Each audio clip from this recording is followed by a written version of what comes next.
महाभारत भाग 10। लाख का घर। भीमसेन का शरीर बल और अर्जुन की युद्ध कुशलता देखकर दुर्योधन की जलन दिन पर दिन बढ़ती ही गई। वह ऐसे उपाय सोचने लगा कि जिससे पांडवों का नाश हो सके। इस कुमंत्रणा में उसका मामा शकुनी और कर्ण सलाहकार बने हुए थे। बूढ़े धृतराष्ट्र बुद्धिमान थे, अपने भतीजों से उनको स्नेह भी काफी था, परंतु अपने पुत्रों से उनका मोह भी अधिक था। दृढ़ निश्चय की उनमें कमी थी, पर वह किसी बात पर वह स्थिर नहीं रह सकते थे। अपने बेटे पर अंकुश रखने की शक्ति उनमें नहीं थी। इस कारण ये जानते हुए भी कि दुर्योधन कुराह पर चल रहा है, उन्होंने उसका ही साथ दिया। इधर पांडवों की लोकप्रियता दिनों दिन बढ़ती जा रही थी। चौराहों और सभा समाजों में लोग कहते कि राजगद्दी पर बैठने के योग्य तो युधिष्ठिर ही हैं। वे कहते थे धृतराष्ट्र तो जन्म से अंधे थे, इस कारण उनके छोटे भाई पांडु ही सिंहासन पर बैठे थे। उनकी अकाल मृत्यु हो जाने और पांडवों के बालक होने के कारण कुछ समय के लिए धृतराष्ट्र ने राजकाज संभाला था। अब युधिष्ठिर बड़े हो गए हैं, तो फिर आगे धृतराष्ट्र को राज्य अपने ही अधीन रखने का क्या अधिकार है।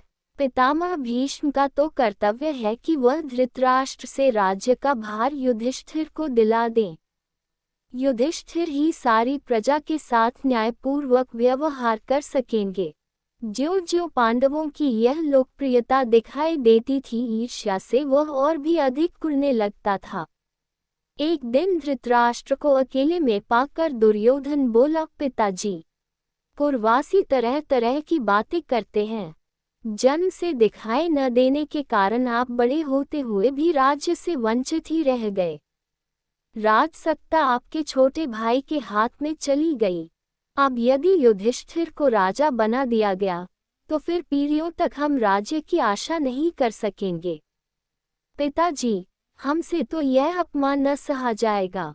ये सुनकर राजा धृतराष्ट्र सोच में पड़ गए। बोले, बेटा, तुम्हारा कहना ठीक है, लेकिन युधिष्ठिर के विरुद्ध कुछ करना भी तो कठिन है। युधिष्ठिर धर्मानुसार चलता है, सबसे समान स्नेह करता है, अपने पिता के समान ही गुणवान है। इस कारण प्रजाजन भी उसे बहुत चाहते हैं। यह सुनकर दुर्योधन बोला, पिताजी, पाय को और कुछ नहीं करना है। सिर्फ पांडवों को किसी बहाने वारनावत के मेले में भेज दीजिए। मैं आपको विश्वास दिलाता हूँ, इतनी सी बात से हमारा कुछ भी बिगाड़ नहीं होगा। इस बीच अपने पिता पर और अधिक दबाव डालने के इरादे से दुर्योधन ने कुछ कूटनीतिज्ञों को अपने पक्ष में मिला लिया। वे बारी बारी से धृतराष्ट्र के पास जाकर पांडवों के विरुद्ध उन्हें उकसाने लगे। इनमें कनिक नाम का ब्राह्मण मुख्य था, जो शकुनी का मंत्री था। उसने धृतराष्ट्र को राजनीतिक चालों का भेद बताते हुए अनेक उदाहरणों एवं प्रमाणों से अपनी दलीलों की पुष्टि की। अंत में बोला, राजन, जो ऐश्वर्यवान है वही संसार में श्रेष्ठ माना जाता है। ये बात ठीक है कि पांडव आपके भतीजे हैं, परंतु वे बड़े शक्ति संपन्न भी हैं। इस कारण अभी से चौकन्ने हो जाए। आप पांडु पुत्रों से अपनी रक्षा कर लीजिए, वरना पीछे पछताइएगा। कर्णिक की बातों पर धृतराष्ट्र विचार कर रहे थे कि दुर्योधन ने आकर कहा, पिताजो, आप अगर किसी तरह पांडवों को समझा कर वारनावत भेज दें, तो नगर और राज्य पर हमारा शासन पक्का हो जाएगा। फिर पांडव बड़ी खुशी से लौट सकते हैं और हमें उनसे कोई खतरा नहीं रहेगा।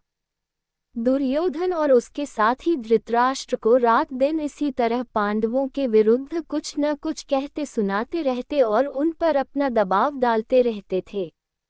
आखिर धृतराष्ट्र कमजोर पड़ गए और उनको लाचार होकर अपने बेटे की सलाह माननी पड़ी। दुर्योधन के पृष्ठपोषकों ने वारनावत की सुंदरता और खूबियों के बारे में पांडवों को बहुत ललचाया। कहा कि वारनावत में एक भारी मेला होने वाला है, जिसकी शोभा देखते ही बनेगी। उनकी बातें सुन सुनकर खुद पांडवों को भी वारणावत जाने की उत्सुकता हुई। यहाँ तक कि उन्होंने स्वयं आकर धृतराष्ट्र से वहां जाने की अनुमति मांगी।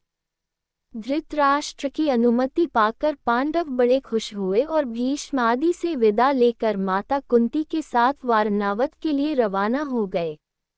पांडवों के चले जाने की खबर पाकर दुर्योधन की खुशी की तो सीमा न रही। वह अपने दोनों साथियों कर्ण एवं शकुनी के साथ बैठकर पांडवों तथा कुंती का काम तमाम करने का उपाय सोचने लगा। उसने अपने मंत्री पुरोचन को बुलाकर गुप्त रूप से सलाह दी और एक योजना बनाई। पुरोचन ने ये सारा काम पूर्ण सफलता के साथ पूरा करने का वचन दिया और तुरंत वारणावत के लिए रवाना हो गया।